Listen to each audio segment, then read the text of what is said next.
Okay. Oops. Ayan.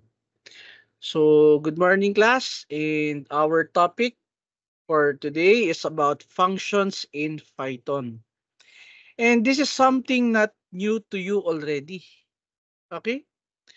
Kung titingnan natin, you were able to deal with functions already in the previous programming languages that you have encountered, such as C++ and Java.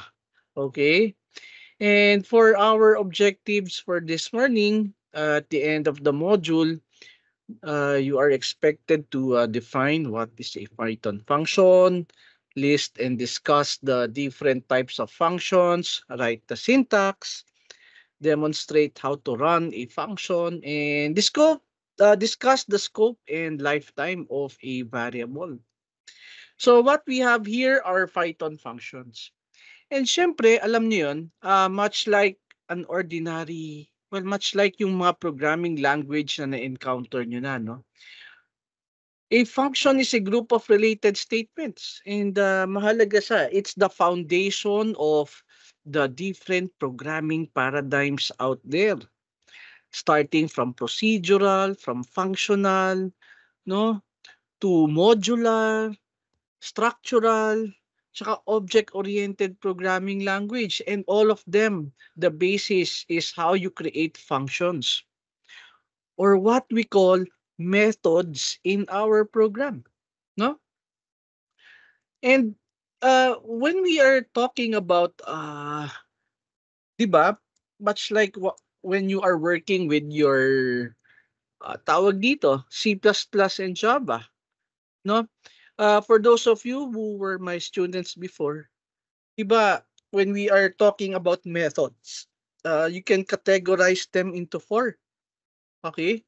So they are best described class by its parameters, di ba? And the return value.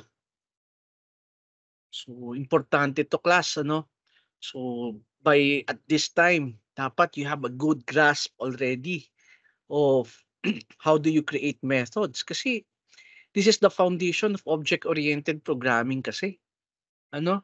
So, we could start with as simple as a method with no parameter, 'di ba? And no return value.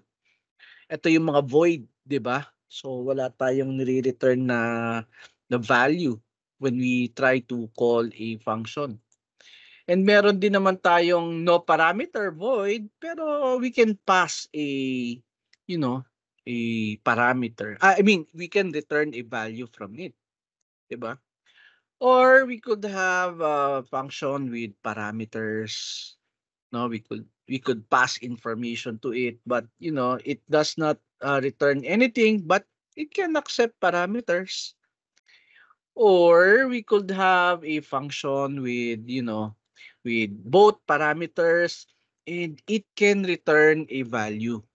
So alam niyo yon, dito ko lang tinitingnan kapag gumagawa tayo ng functions.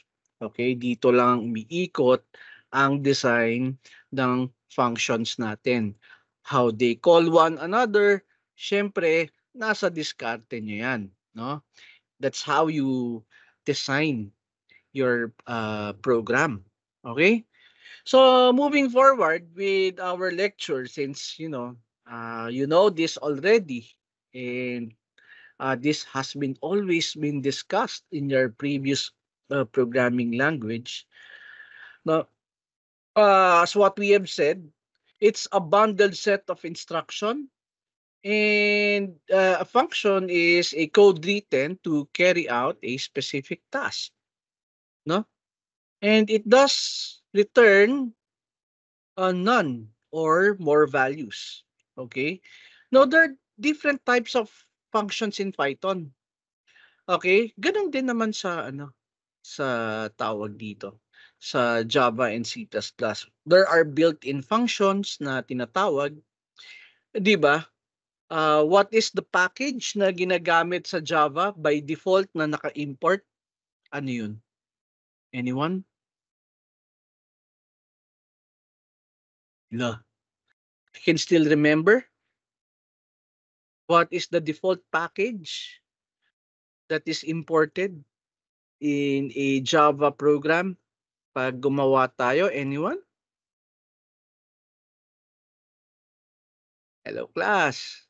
Java lang po. Oo, 'di ba? 'Di ba Java dot lang. So once you imported Java dot lang, o yan, very good. Oo, tama, Mr. Evangelista. 'Di ba, you can use the different libraries already. Ano? Ganun din naman sa Python. It has defaults. 'Di ba kaya nga you can use print eh. O 'di ba? Much like sa Java, you could use system.out.println. Pero nasa Java dot lang 'yan, 'di ba? So, yun yung sinasabi nating mga built-in functions in Python. So, you have this help, min, print, ganyan. And there are user-defined functions. Ito yung gawanan ninyo. Okay? And we have anonymous functions. This is a generic programming term sa mga programming languages. Of course, in Python, ang tawag sa kanya and also in C++, no? Anonymous functions, lambda functions, no? They are functions also, but they are functions na ginawa ninyo, wala lang, hindi nyo lang siya nilagyan ng pangalan, and that's it. It has a standard def, they are not declared with the standard def keyword, but it's you can assign them on a variable, no, para magkapangalan sila. Okay? And later on makikita nyo, no, what are these lambda functions. And so what are the syntax of a function? Of course, makikita nyo dito na it starts with a def keyword. Okay? Followed by the function name, and if there are any, syempre, yung parameter natin. And you know, in Python, wala naman tayong, we don't declare data types pag nagde-declare tayo ng variables, 'di ba? So, it's being inferenced in runtime. Ano yung magiging data ng data type ng variable na yon during the binding phase. Okay? But that is what makes it dynamic. And so, in our tawag dito, function here, it should be have, or it should have a colon on it. Okay? And then the body. You just make sure that we have proper indentation. Because otherwise, itong print na to, pag pinasok natin dito, tinanggal natin yung indentation, ka-level na siya ng greet. Okay, so it seems like it's on the main script already, and there's no content for the function at all. Okay, and that might result to a syntax error. And so, with that, no, let me show you something. Maybe we could just have it implemented in a simple, tawag dito, simple program, and I'll create a new project here. I'll call it as N22, and I'm using PyCharm, and in my system, it has detected several versions of Python, and I'll be using 3.12. Ayan. And yeah, I'll just try to create one. Ayun. Okay, so here we are, and I will now try to create a new Python file, which is the main. And so ito yung main.python natin. And so I'm going to create a function here. Huh? And in my function, syempre, let's say for example, I wanted to create a display something. Ano? Display something. Ayan. And so I have to signify na it's a function definition by using the colon. Notice I don't have any parameter for this one. Okay? And the body of the function should be indented. Kasi wala tayong braces na tinatawag. And so sa pag-print ko, no, we have print hello world that I have placed here, and that's it, no? So let's say for example, this is our main script that is existing here. Okay, and for me to call the function, it is as simple as saying or calling display something. No, we don't indent display something here. Kasi pag in-indent natin to, no, magiging kasama siya ng function definition natin dito. Okay? So it would look like that it would be a recursive call. Ha? So that's why we remove the indentation para to separate it from the function that we have created. And so I'll be running the program already.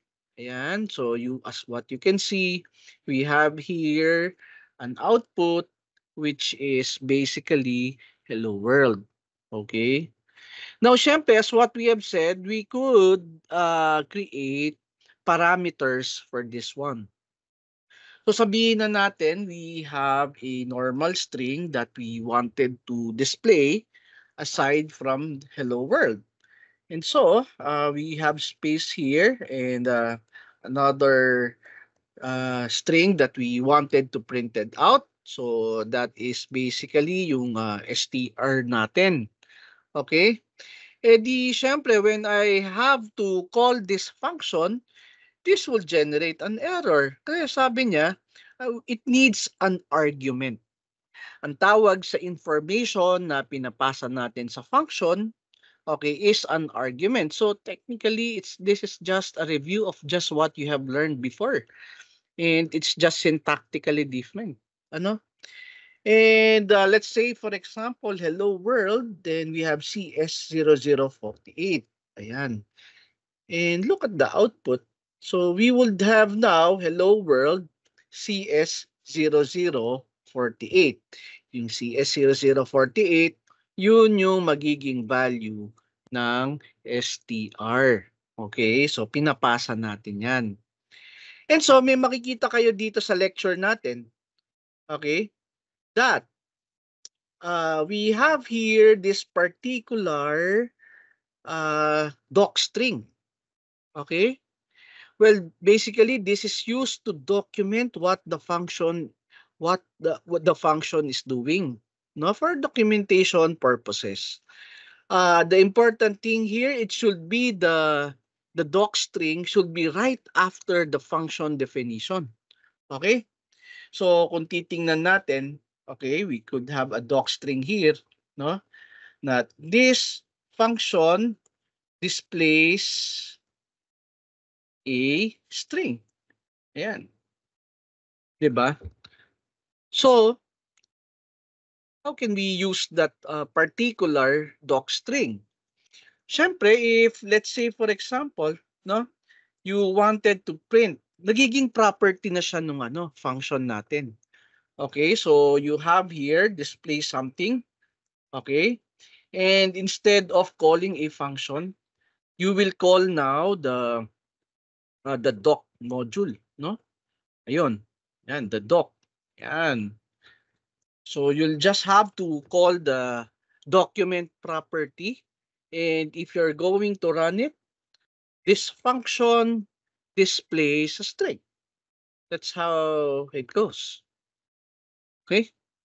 Ngayon, kung titingnan natin class, does this function return anything? Nagre-return ba to ng value? Anyone? Itong display something. Nagre-return ba to? Nakikinig ba? So, no, tama, no? Pero tingnan natin ha. So, we wanted to print display, yes, tama, there's none, no? Display something CS0048. Gusto natin malaman kung totoo ba. So, dalawang beses magpiprint yung display something natin, no? Which is hello world CS0048. So, sa print natin, pwede natin lagay dito, return type. Return value. Okay. Yan. And then you have the display something CS0048. Gusto nating i-display, no? If we will be running the program, no, makikita natin dito, of course, tinawag natin ng 2 beses ang CS0048. Pero, nakita nyo, may return value none. Pero none. Pero tama kayo, wala. But, technically, yes, there's a return value. The return value is none. Okay? It's a special return value pag wala. Okay? And siguro, para ma-distinguish ninyo when we say none, okay? Okay, let me just... So, there are some interesting facts, no, about the none in Python. Because none is a keyword. Okay? Non-keyword in Python is not the same as the false. It's a literal none, no? Much like we have null, N-U-L-L, diba? Something like that. And none is the equivalent of that in Python is none. Okay? None is the same as 0 in Python. Okay? None is also not considered an empty string in Python kasi the none, okay, is an object derived from the non-type class. Okay, so may return value siya, class, no? Although technically alam natin na wala ang return kasi nga none, no? Pero it may return value siya technically, which is an object none. Okay? So that's what I'm trying to point out here. And the non-keyword in Python is a data type. Okay? So data type ang non-keyword is used for defining a null variable. And none can be assigned to any variable, but new non-type objects cannot be created. Hindi ka pwede mag-create ng non-type. Okay? So, binabalik lang yan. Now, if you want to reset a variable, you could just, from any references na meron siya, no, back to empty, you could assign variable is equal to none. Okay?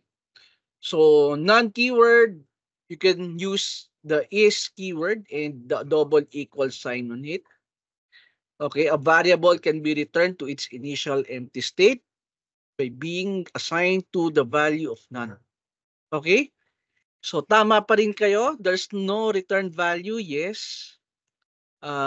Logically, yes. But semantically, it returns an object called none. Okay?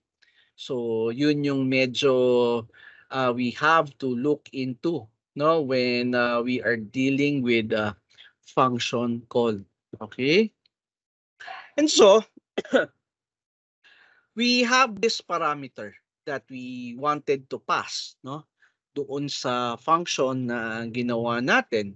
And we have the docstring, okay, that you can provide as a documentation also to the what do you call this function that you are creating.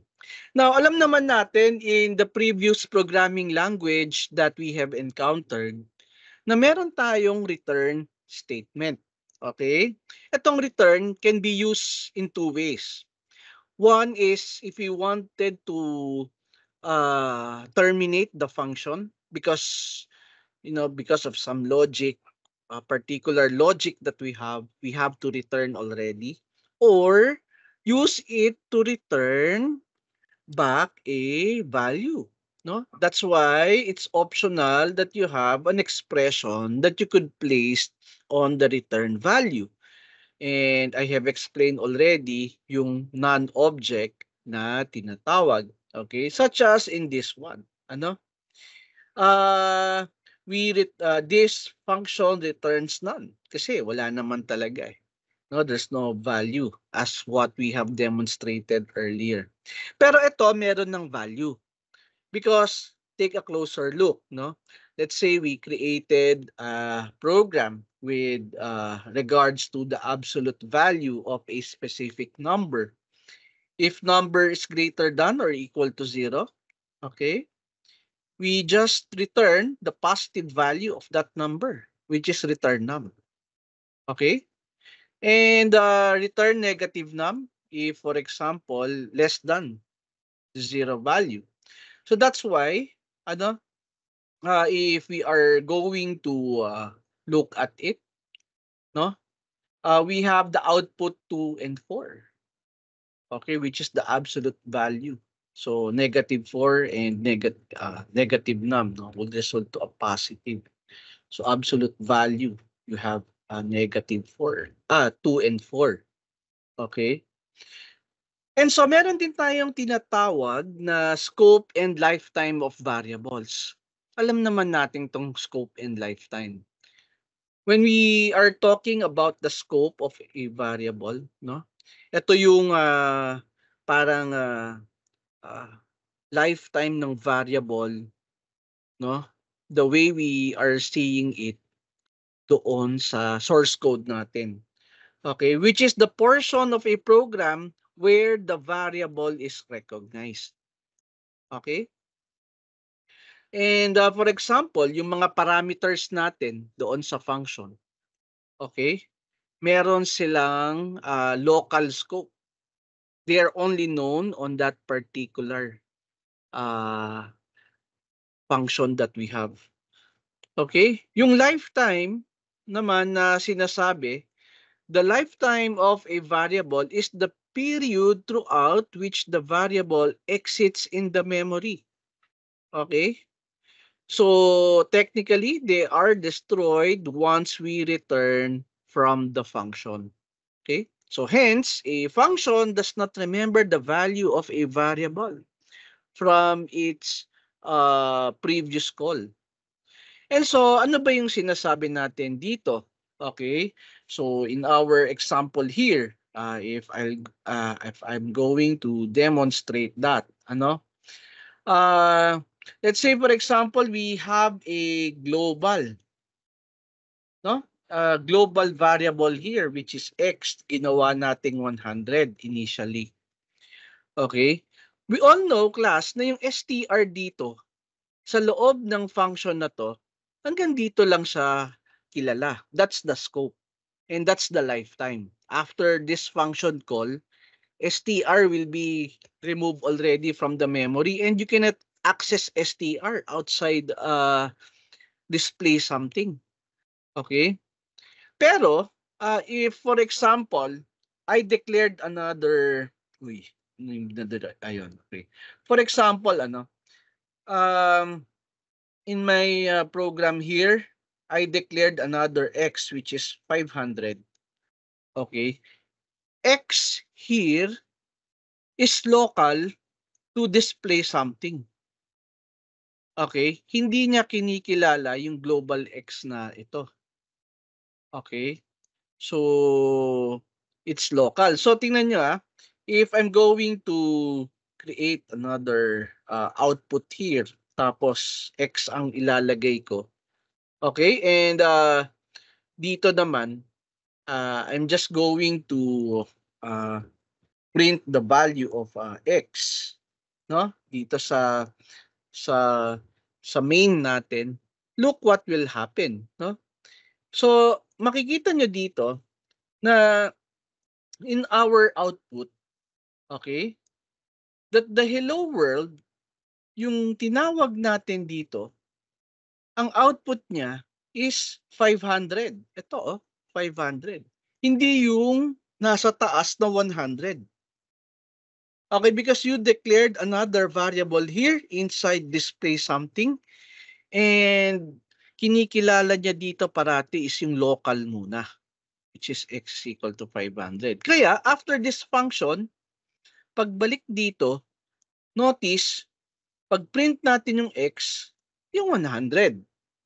Okay, because it refers to the global variable here. Ayun. No? And that's the story behind the local and this is the global. Okay, ito yung global variable natin. And ito naman, this is the local variable.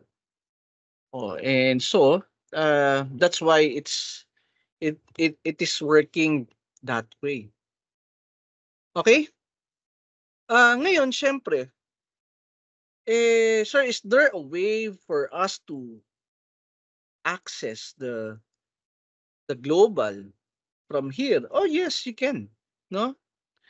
Uh, it's just that you'll just have to say that what you will be using is the global X. Ayan. That's what you can do. You have to mention na you will be using global X. Pero y- you don't uh it's not appropriate, it's not allowed to initialize a global X with a value. Ayan, no? Mag-error ka. It's an invalid syntax. But rather, you will just say it first that you will be using global X. Tapos papalitan mo siya ng 500. So, ang mapapalitan yung 100 dito. Kaya mapapansin ninyo, pag ni-run natin on 500 siya napalitan, and as well, pag return natin back to main, 500 na siya. No, napalitan na rin yung global variable natin to 500 because we have mentioned that we will be using the global variable x ano dito sa loob ng function natin na display something.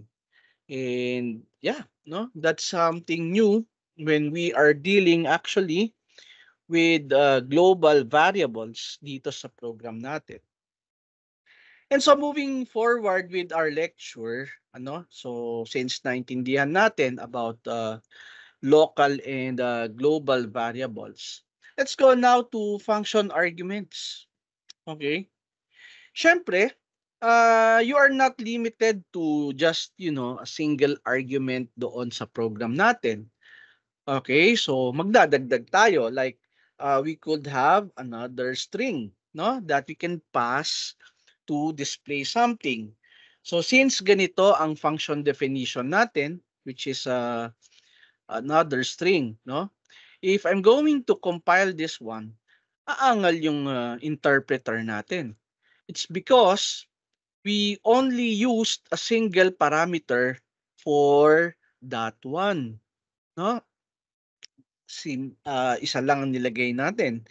And so we have to write another uh, argument here, no? Para let's now try to delete this example dito and concentrate on the arguments. Ayan. Yan, para konti na lang yung output natin and we could concentrate on that example. And so we do have another parameter which is Python. Okay, so let me just run the program and dali lang para ma-print out din natin kung gumana yung natin yung second argument. We have another string here. So ganito na itsura ng program natin. We tried to call this function. Okay? And then meron tayong dalawang parameter dito. And that's what you can see. Now, we were able to display the Python. No? Ganun din naman sa C++ and Java. Wala namang pinagkaiba, di ba? Okay? And minsan naman, much like in Java, you have the default constructor, tapos may constructor with parameters, merong default arguments. Meron din naman dito. Like for example, eto, no? Pag nagkamali kasi tayo, no? Like CS0048 lang ang nilagay natin. Tapos ni-run natin siya, 'di ba? So mag-e-error because alam natin dalawa yung yung arguments na kailangan. You could have a default one just in case na hindi malagyan, something like that. And you could do that by assigning a value to the argument in particular. Okay? So you have here another string in Python. So yan. So as what you can see, that would work. Kahit isa lang yung parameter natin. Because by default, no, pag wala tayong nilagay, Python ang value niya. Pero pag nilagyan naman natin dito ng structured programming. Yan. And we would be running the program. Structured programming ang value niya. Ang sinasabi lang natin dito, just in case na walang laman, okay, yun yung default value na. Okay? So, ayun class. Nakikinig pa ba kayo? Yes po, sir. Nakikinig. Yes po, sir. Ayun. Ayan, maraming salamat. Alam nyo naman na pag online kasi, no, ang medyo mahirap. Kaya mas gusto ko talagang face-to-face eh. Mas nahihirapan ako pag online. But anyway, class, ano, so ayun, so we have that. May mga problema din kasi tayo sa na nangyayari sa C++ and Java natin. Minsan, sabihin natin syempre, hindi natin inaasahan na ganito yung function definition natin and alam na natin ang default values. Meron din tayong tinatawag na positional arguments. Ano yun? No? Let's say for example, ito, parang, kasi pag nag-define ka ng function mo, dapat mauuna talaga yung parameter na str, tsaka sumusunod yung another string. Ganun naman talaga ang rules pagdating sa mga functions, di ba? Pero ang maganda dito sa Python, you could do positional arguments. Ibig sabihin, kung gusto mo mong mauna muna na lagyan yung another string, pwede. Yun yung nagustuhan ko sa kanya, no? Pero dapat sasabihin mo na ayan, no, sa parameter mo na may equal ka. Na itong nilalagay mo para sa another string, hindi para sa str. Pero kasi siya yung nauna 'di ba? Dapat nga mag-e-error 'yan. Okay? So something like that. Kung ang str mo meron namang initialize 0048, o 'di ba? I think this could suffice, no? The arguments that we have. Dahil ang gusto natin lagyan ng laman is yung another string. And so if we are going to run the program, ano bang mali ko dito? Another string, parameter without a default follows. Okay. I'm sorry about that class. So, nagkamali ako. Ano? So, basically, if we have positional tawag dito, arguments, it is required na we do have positional arguments also, no? For tawag dito, for our str also. Ayan. So we have CS 0048. Hindi pwedeng iisa lang. So in our case here, we have positional arguments already. Hindi teka, parang may mali ako. Saan ba ako nagkamali dito? Parameter without a default. Parameter without a default follows parameter with a default. Teka, let me just check ha. Pasensya na kayo at I think I lost something here. Pero the thing here is that ang gusto ko ipakita is that we have positional arguments. Inuna ko yung another string bago yung string. And that is basically allowed. Okay? So, yeah, that solves one of our problem if we do not want to follow the position of the arguments. Pero, moving forward with that, no? I would like to generate that kind of error that we have kanina. So if I have equal dito CS0048, this has a default value. And I have another string dito. Okay? So since meron akong default argument, ang gagawin ko na lang is I think I'll just have to supply another string, no? Which is, let's say, for example, Python. Ayan. Because I have a positional argument here. Pero tingin ko, ano, parang hindi yata uubra. Ano if, I don't know, if the first argument is having default argument, no, tapos yung pangalawa wala, ano, it seems like hindi siya uubra lang siya sa mga afterward or the second parameter onwards, pero yung first ayaw no, kasi sabi niya parameter without a default, no, follows a parameter with a default. So dapat, no, if that is the case, meron ding default yung another string mo, no, based doon sa ano, sa rules niya. So we have structured programming. Ayan. And I believe this would make it correct. O, di ba? So pag sinimulan mo, no, na ano, na may tawag dito, functional or default argument, okay? So yung kasunod niya, you should have default argument also. Okay? So ganun ang mangyayari. Unless, let me try again, no? We don't have a value here, pero hindi ako naglagay ng another string dito. Okay, so Python lang. Ang question dito, yung Python ba malalagay dito sa another string?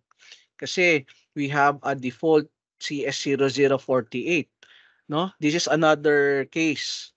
So if I'm going to run, hindi talaga So dapat pag sinimulan nyo na na may default argument, dapat yung kasunod nyo merong default argument.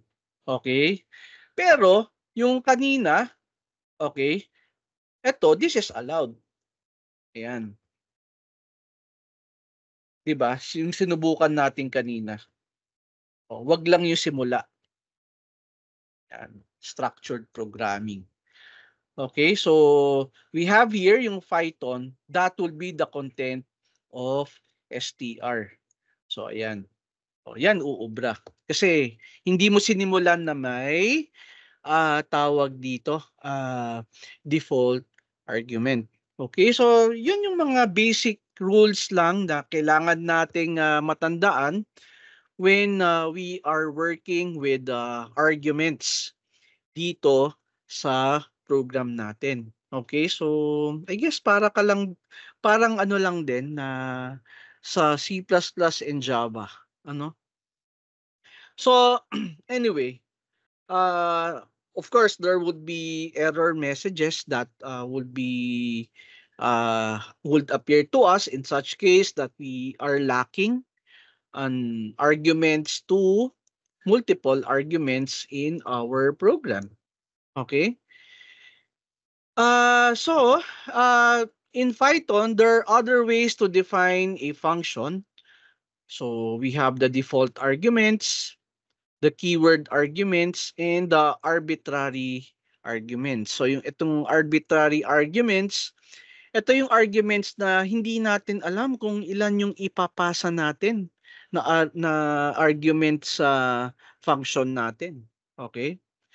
So we have demonstrated default arguments already through the use of equal sign.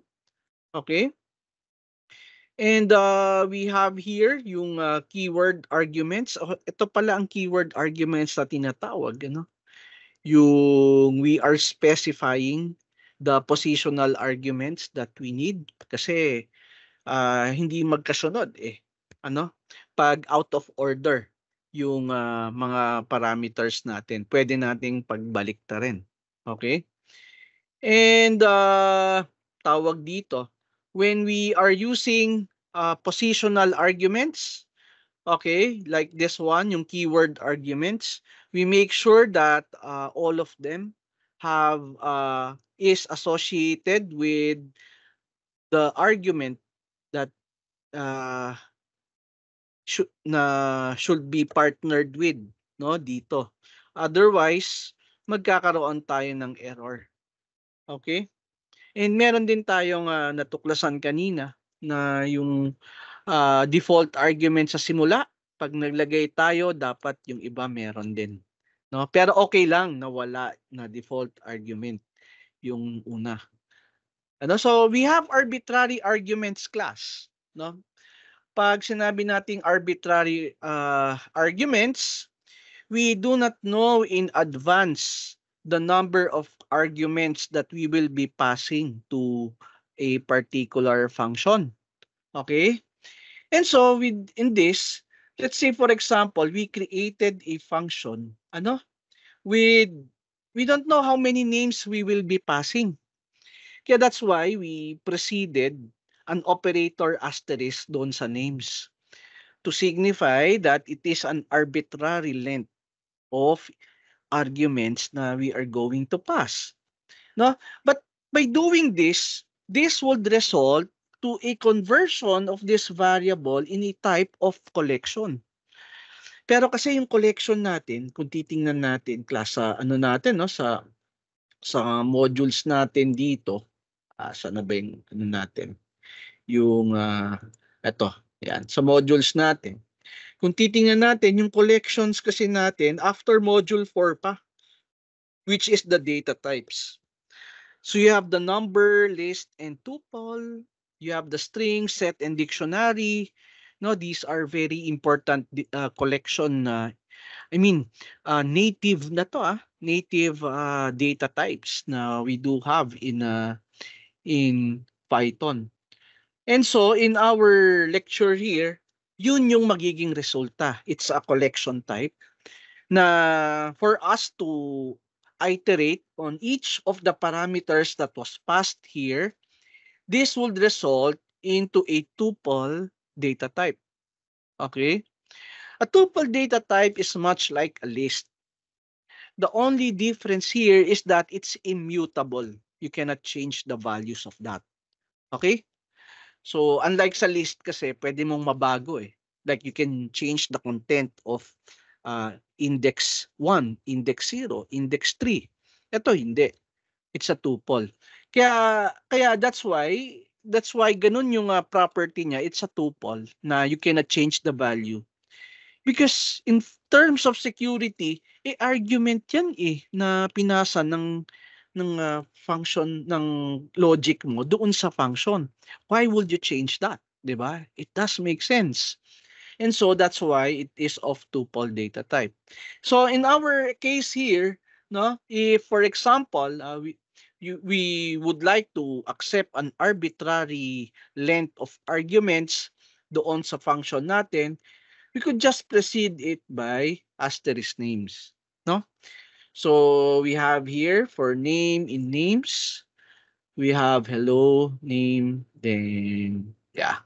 So makikita nyo na in our function call, we were able to pass 1, 2, 3, 4, and most probably ito yung mga pangalan ng anak ni Dokaj, no? Halata. So we have here, no, 4 parameters, pero wala naman tayong we have 4 arguments, pero wala naman tayong nakikitang 4 parameters dito kasi this could be 5, this could be 6, this could be 7. So pwedeng patawag dito padami ng padami yung ating arbitrary length, pero let me just try class, So let's say for example, edi syempre nga we do have greet, di ba? And then syempre you have names. And then you have this function declaration na for name in names, you would like to print the name, di ba? Something like that. You wanted to print the name, and I'll be passing, like for example, we have Python, no? And then we have Java, then we have C++. Pinasa natin, 'di ba? So we have an arbitrary length. And kung titingnan natin, of course, this will print out Python, Java, and C++. Pero sir, pwede pa ba tayong maglagay ng let's say for example, before that, can we put here something like another string tapos names? Okay? So is that possible? So I think it is. Ano? It's because look, yung unang argument mo, okay, mapapasok sa Python. Doon papasok yung Python. And then yung Java and C++, yun yung papasok sa names. Okay, so let me try. So Java and C++ na lang ang na-print. So pwede. Okay? Pwede ka magkaroon ng parameter pa before the arbitrary. Pero, no? What if baliktarin natin? STR naman ang nandito sa kabila. Ano ba ang pwedeng mangyari pag meron tayong totoong parameter na and then sa simula may variable? So parang ang hirap naman yata nun, no? Na meron kang variable sa simula, so kailan mo malalaman na yung na meron ng STR? So tingnan natin, ano? So if we have that, hindi na pwede, no? Yan. Hindi na. Kasi hindi niya malalaman eh. Pero if we use a positional argument such as str equal to C++, will it make it right? Okay, so kung titingnan natin, pwede na. So, ibig sabihin, in this example, as we have tried it, okay, if you have variable arguments and nilagay natin yung regular parameter sa harap nung arbitrary, okay, automatic na yun, no? Na kung ano yung unang parameter, yun yung nasa regular parameter natin. Pero pag nilagay na natin sa hulihan, pwede pa rin as long as gagamitan natin ng positional argument. Oo nga naman, kasi alam nga namang siguro sa design ng language, i-assume ko ba ng C++ yun yung str? Parang hindi yata, di ba? Missing keyword. Okay, so those are some of the things na we have to consider. No, kaya that's why minsan pag may nakita tayong syntax, we have to try some modifications para malaman natin kung ano yung mga pwede at hindi. Ano? So, yan. Okay? And so moving forward with that, no, since we know already how that works. Of course, much like any other programming language, lalong-lalo na nag-algo tayo last term, 'di ba? I thinking ko naman, you know already the purpose of recursion. And you can do recursive call also in Python. Like this one, this is a normal factorial, 'di ba? It tries to call a function by itself and it has well, I will not discuss this recursion anymore, no? It's very self-explanatory, no? It's the same state that you have when you are working with C++ and Java, no? Meron kang stack of values that is being left out and when you return, no, you will be able to retrieve that value. And recursion, of course, based on your algo last term, di ba? It has advantages and disadvantages. Recursive calls are expensive because you are maintaining a stack. And it's possible that if your stack or your logic does not meet the base case, di ba? It would result to a stack overflow. And that's why that's the etymology of the word stack or the domain name Stack Overflow. Kasi nga Stack Overflow is a problem. So pag meron tayong problema sa pagpo-program, pumupunta tayo sa Stack Overflow na website. Eh ngayon, iba na, hindi na ganun, no? So it's either you use ChatGPT or Copilot, di ba? And something like that. So anyway, no? Moving forward, we do also have this anonymous function. Ito na yung sinasabi ko sa inyo, no? But you know, this is a function also, but it has no def keyword. Pero function siya or method pa rin siya.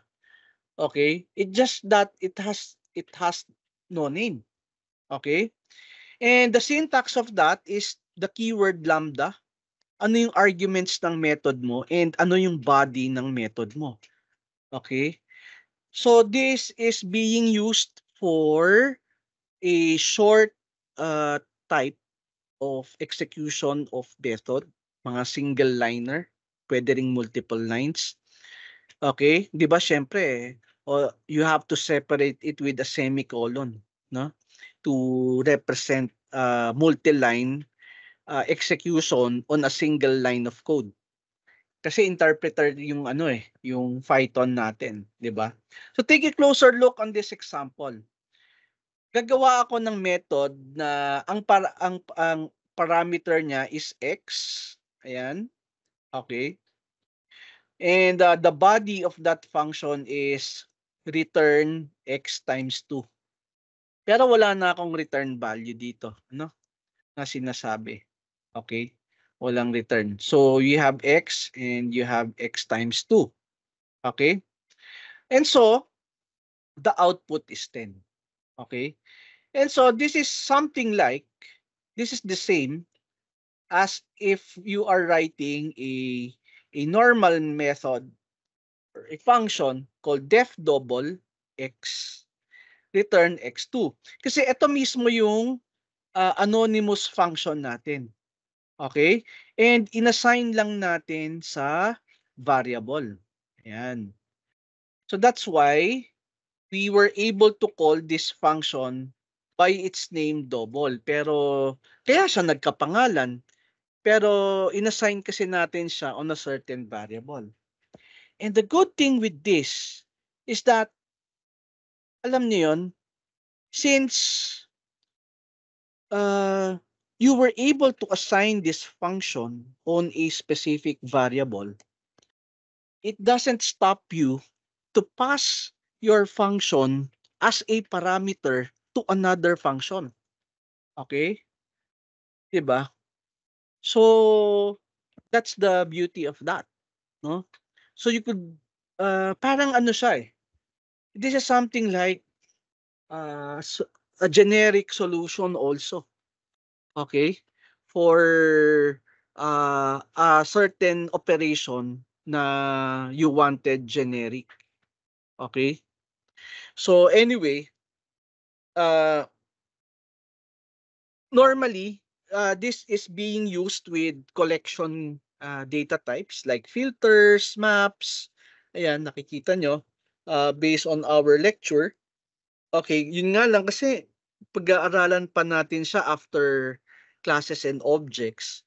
Pero I think you can decode what this lambda function is doing in this example, no? We have an original list, okay, which is 1, 5, 4, 6, 8, 11, 3, 12. And as what you can see, we wanted to filter the list. So we used the function filter. And ano yung pang-filter natin, no? So this anonymous function, okay, will return the number which are all divisible by 2. Okay? And the list, the number that will be used is the list of numbers, mylist. And that's why, as what you can see, whatever the filtered value is, no, it would create a new list for that. So the new list now na nakikita nyo after that operation would be all numbers from my list na divisible by 2, which is 4, 6, 8, and 12. Okay?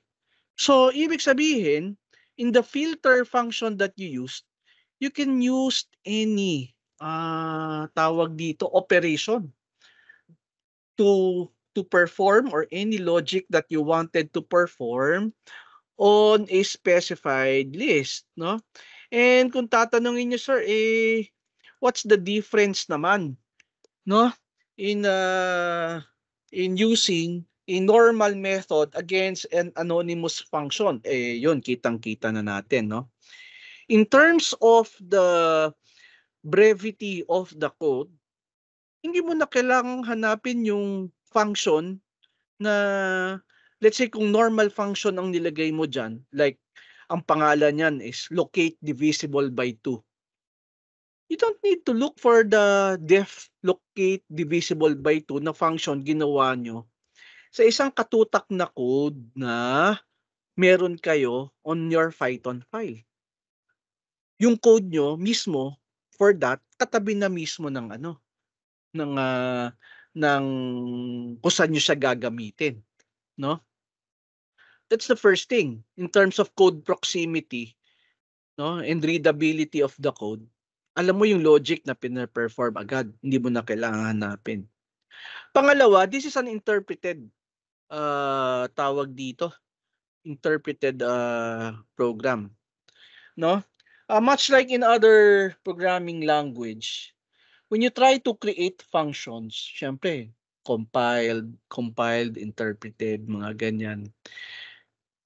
Appropriate memory allocations are set already for that particular function, no?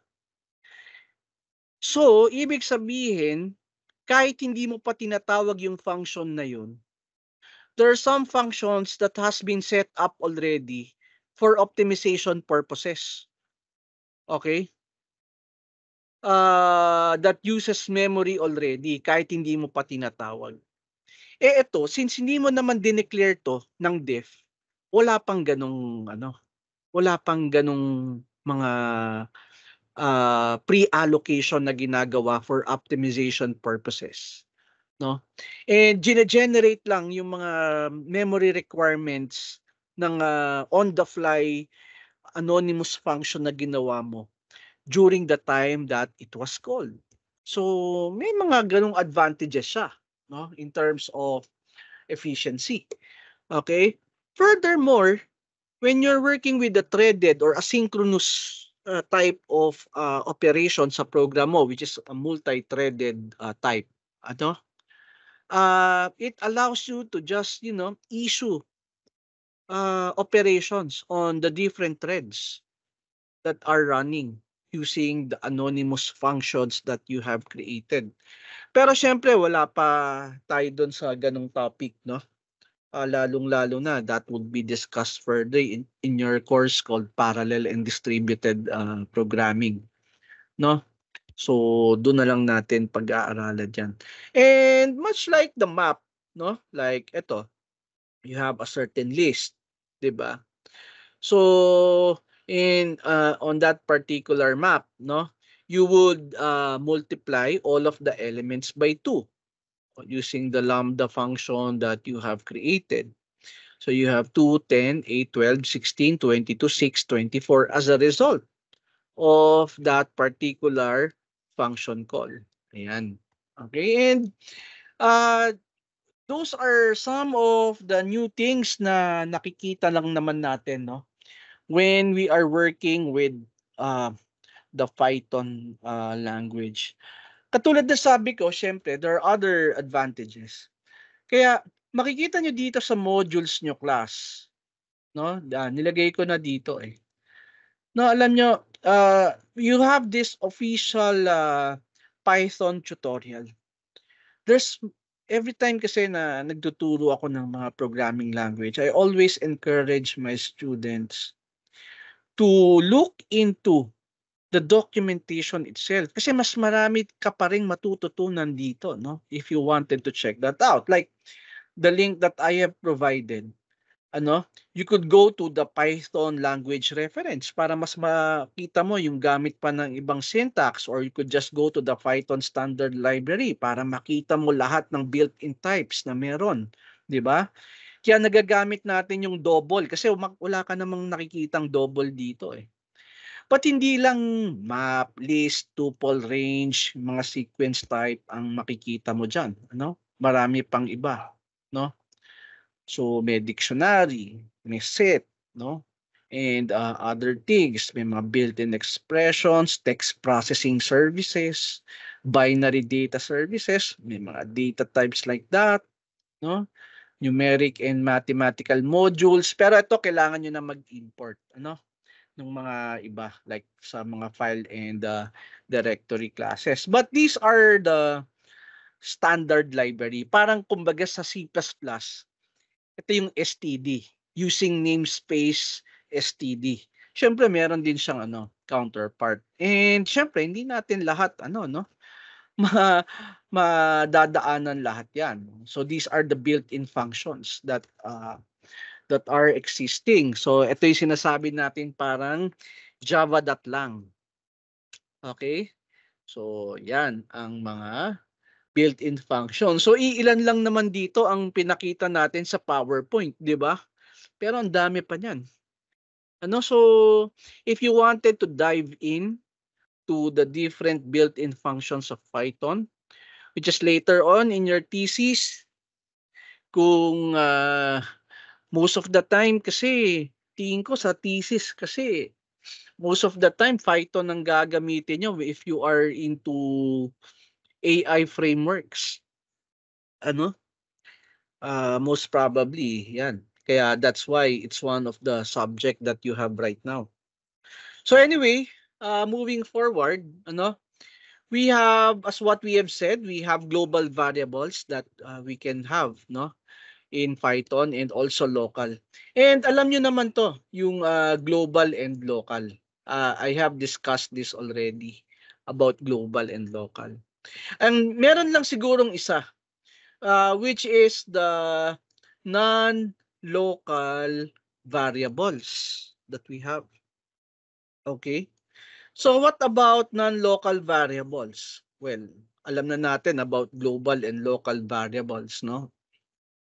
So non-local variables are used in nested functions. Parang nested class. Kumbaga, inner classes. I'm not sure if you were able to touch base on inner classes, pero parang ganun din siya. Pero ito naman, pag meron kang function within a function, because you wanted to encapsulate lang yung mga function call mo na ang pwedeng makatawag lang nun, alam niyo na, yung function nyo lang. Okay? So, they're used in nested functions whose local scope is not defined. So this means that the variable can be neither in the local nor the global scope. So tingnan natin, no? Okay. Looking at this example, meron tayong function called outer. And meron siyang x is equal to local. So alam natin, no, na you have a local variable x. However, you have, kasi kapag ginamit natin na ang variable natin x lang, kunyari, hindi natin sinabing nagkaroon tayo ng ito nagkaroon tayo ng function kasi dito Pag hindi natin ginamit ang non-local na keyword, ang gagamitin niyang x this one. But the thing here is that you wanted to make sure that yung inner function na ginawa mo has its own x. Okay, meron siyang own na x variable. Kasi naman, bakit naman kasi puro x ang gamit? Pwede namang ibang variable. Siguro, well, this is not a good programming practice. Pampalito. But, just for the sake of demonstrating, yung non-local and local, we have this example. Okay? So, when the inner, is printed, okay, so we have non-local. Okay? And when the outer is printed, we have non-local also. No? Teka, there's a nested inner function. So we use non-local keywords to create a non-local variable. Tama naman. The inner function is defined in the scope of another function called outer. So x is local here, printf outer. Bakit ganon? Non-local yung output. Let me just check class ha. I'm particularly not sure about this one. No? So we have here a function called outer, okay, which has no parameter. Okay. Ay, sorry. Ayan. Okay, so we have here, and what we wanted to do here is we have x. Pero kasi ang problem ko dito, meron tayong x doon sa taas. Okay, but in this example, we have here x which is equal to local. Okay? Paano ba natin gagawin to? Kasi x here is equal to local. Ayan. So, ibig sabihin, tama naman na this is a local variable. Kaya that's why when we printed out x dito, okay? Ayan. So, when we printed out x, okay. So, let me just put a comment here para hindi natin siya para malinaw para sa atin. And I'm just going to call on outer. Okay? So, what we have here, syempre, what will be printed is the local variable, which is basically word na local. Tama naman tayo. Okay, because we have a global variable here which is x. Okay, para ma-print ang ang x na global is we wanted a global x here. Pero wala na to, no? And ang mapiprint dapat na natin dito sa outer natin na call is yung 100, which is tama, no? We have a common understanding about that. It just so happened that we have an inner program here. No? Meron tayong inner program function. Ang inner, matatawag mo lang siya sa loob ng outer na method. Okay? So that's why we have non-local x. No? Pero what I wanted to do is what if ang ginawa natin dito class I just wanted to print x. Okay? I wanted to print x. Print this one, siguro I would like to remove this one. Okay? Ayan. And what will be printed? So, pwede nating sabihin inner. Okay? Inner, tapos we have a space, and then you have x. Ayan. So, we wanted to print inner x, and then sa loob ng outer natin, print natin yung inner. Ayan. So, ganyan ang nangyari, So, if we are to print outer, ayan. We have here inner, no? Ito yung unang output niya, no? Yan, inner and local, no? Ito yung in-access niya, yung X dito. Okay? X dito, which is basically local. O, ayan. Okay, kasi what if, for example, no? Ang ginawa natin dito is global X. Okay, so dapat sa loob ng inner, 100 yung mapiprint niya. O, tama naman tayo, no? 100 yung mapiprint niya. Pero naglagay tayo ng local variable dito. Okay? Na ang pangalan string, which is local. Kaya that's why local yung na-print. Okay? And so, if for example, no? Ayun, mukhang nakuha ko na. Okay? Pag sinabi nating X is equal to something like Python. Okay? Ang papalitan niya dito, class, itong local variable na X natin. Okay? Kaya, ang mapiprint out dito is Python. Okay? And, tawag dito, once we printed out yung outer, okay, yung local, magiging, tawag dito, magiging Python. No? Magiging Python din yung dapat na, hindi. Magiging local pa rin. Okay, dapat ganun ang mangyayari. Okay, kasi nagkaroon tayo ng sariling X sa loob ni inner. Okay? So, ulitin ko, no? Pag tinawag natin yung outer, may sariling variable si X na local. Nag-declare tayo ng function sa loob ni outer. Okay, at may variable initialization tayo ulit dito. Ibig sabihin may sariling X si inner. Okay, so ang unang output dito should be Python. Okay, and then pag labas niya dito, dapat ang printout is local. Kasi may sarili-sarili sila eh. So tingnan natin ha.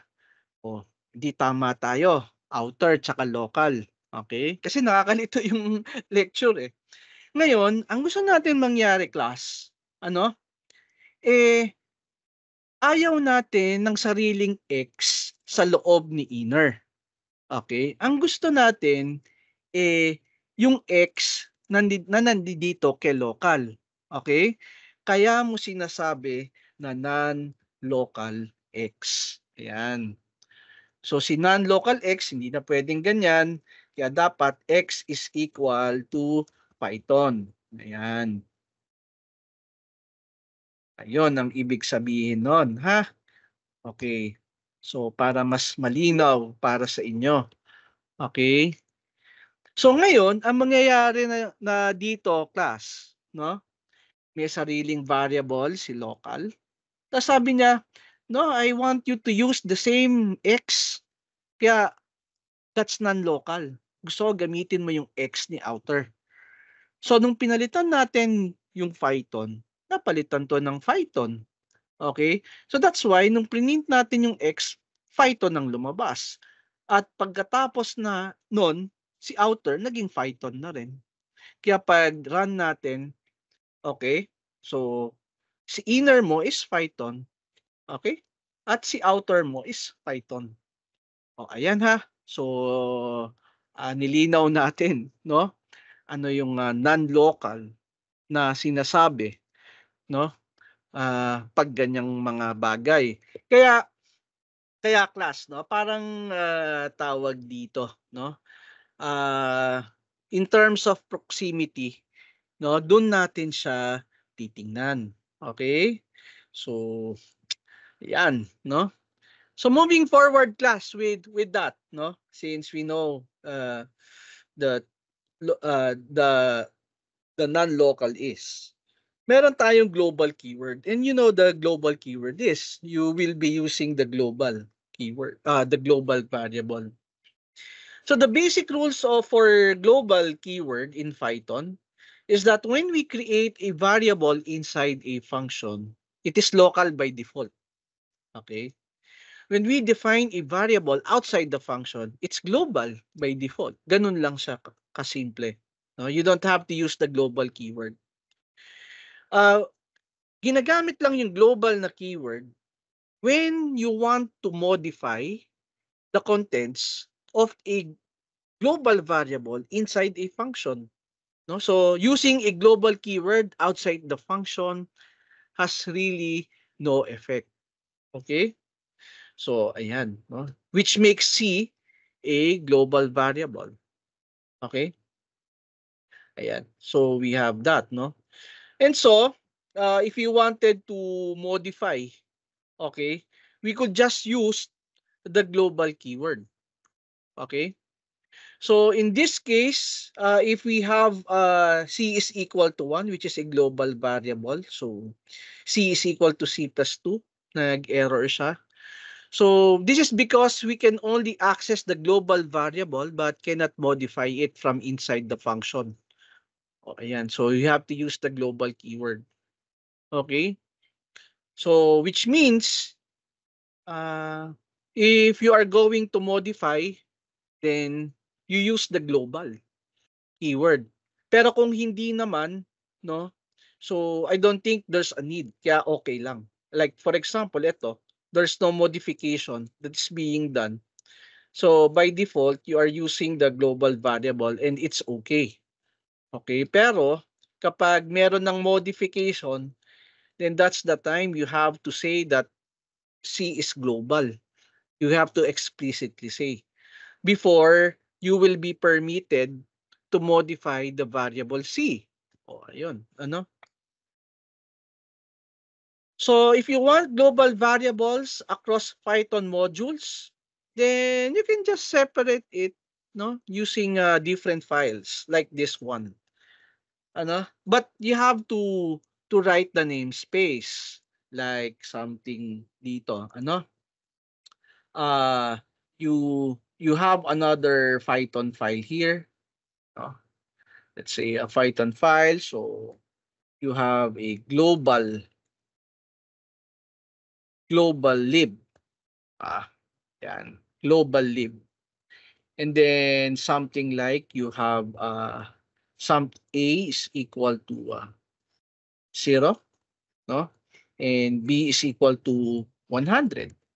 And this is global na, no? By the way, A is equal to B is equal to 100. Pero you wanted to communicate with the different files that you have. So you have to import. You have to import the global lib that you have created. Parang magiging module siya ngayon. And so how do we access that global variable from the other function? O, di ba? You could just say print, no? And then yung global lib na in-import mo, you have to use the namespace. And then yung variable na sinasabi mo na global, and that's basically 0. And syempre, if you have the other variable which is global lib, tapos yung B naman, no? That would result to a 100.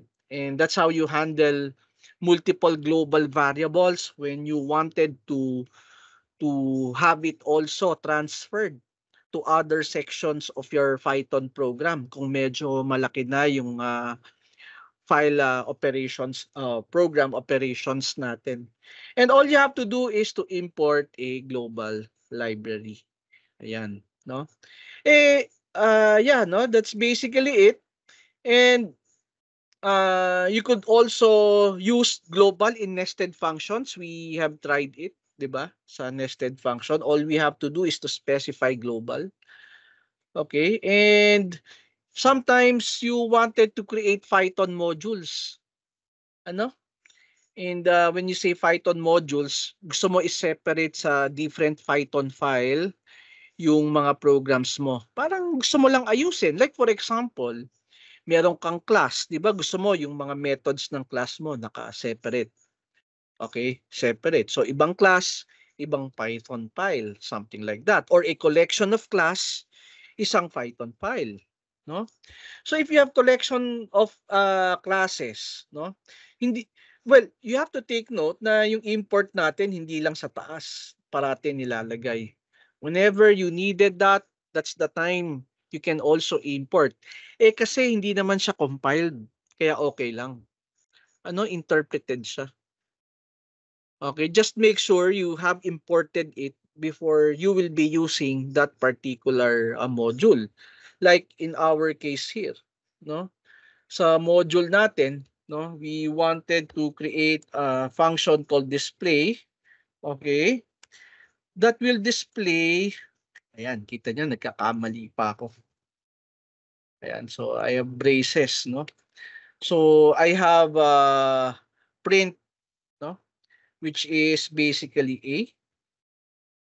And yeah, and I wanted a B. I just wanted to print that display. Okay? And so dito, instead of doing this, no? Instead of doing that, I would simply say that I wanted to print yung two variables, which is through the display. Diba? And so we have 0 and 100 also, which is basically the same. Okay? So, ayun. And yeah, that's the point of import statement. And you can selectively, no? You can selectively import. Like, for example, you wanted to selectively import yung math. Ayan. Import math. Okay, so no. Selectively import, ayun. Yung we could also rename, no, as M, import math as M para hindi naman ganun kahaba. Like for example, import global lib as tawag dito, as sample. Ganun din, no? So basically, we will be using sample. So parang alias lang, no? It's basically an alias for that, no?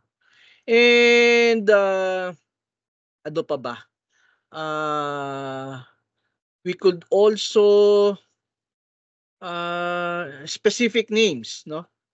You could also import specific names only. Okay? So with that, no? In this example, we just imported pi. Ayan, no? So specific lang para hindi lahat ng def, hindi lahat ng declaration ng particular modules na 'yon mailalagay natin, no, doon sa during interpretation. So pwede ring selective. Ito yung sinasabi natin kanina. We only wanted to import the pi, no, the pi keyword. Ayan. Or pwede ring import pi comma e. So pwede rin. So we have import for that, no. Pero kung gusto niyo lahat, no, we can import all names. So you could just use import asterisk, no? Import all names from the standard module math from math. So you have import asterisk that you could use. Now, pwede rin naman naka-package. And you know what a package is in Java, right? No, 'di ba? Naka-directory yung mga Python files ninyo. And with that, all you have to do is to create a directory. Like for example, may subfolder ka na game. And for each subfolder, dapat meron kang init.py, no? For it to be considered as a package. Tingnan niyo mangyayari dito, no? Well, you can manually do it. Okay? But through the help of IDE, let's say for example, gagawa ako ng Python package like N22 package. Notice yung N22 ko may init.p. Ayan, no? Init.py. So, for it to be considered a package, sa loob ng folder mo, dapat kahit empty yan, meron kang double underscore init underscore .py, which would signify it as a package. Okay, so kailangan meron kang file name na ganyan ha, yung init.py. Okay? So, for you to be able to use that, no? Ito naman kasi tawag dito. Yung level mo kasi is another sub-package. Then look closely, ano? You have to import also yung sub-package. So, game.level, for example. So, parang ganun din sa Java. If you're going to use import, no? From the sub-packages using the dot operator. So, using the dot operator tayo when we are working with that. Okay, so anyway, no? With that, no? I guess that's all I wanted to discuss for today.